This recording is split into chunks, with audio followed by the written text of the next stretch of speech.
Hi everyone, this is Emmy. Today I'm going to show you how to make vegan white chocolate. If you'd like to make regular, you can do that as well. It doesn't have to be vegan. The only difference for making it vegan is to use coconut powdered milk instead of dairy powdered milk. So let's get started.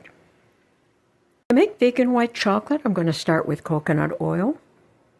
And I have about 4 tablespoons of coconut oil, and I'm going to melt that down. You can either melt it in the microwave or over a pot of hot water.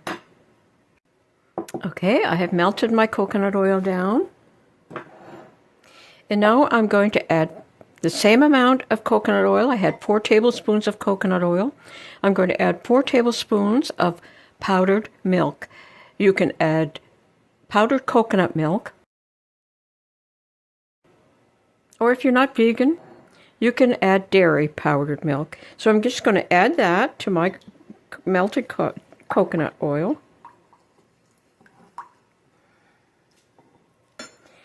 And I had 3 tablespoons of confectioner's sugar, also known as icing sugar. And I'm going to add that.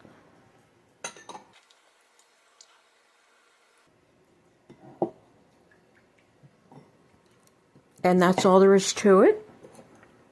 If you have powdered vanilla, you can add that as well. Now I'm going to put some in these molds. Or you could just pour it over some parchment paper and add some sprinkles. And I have some here that I've already made up, and I'll just pop those out.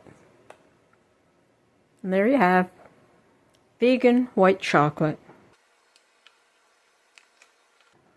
So there you have it. That's how you can make vegan white chocolate.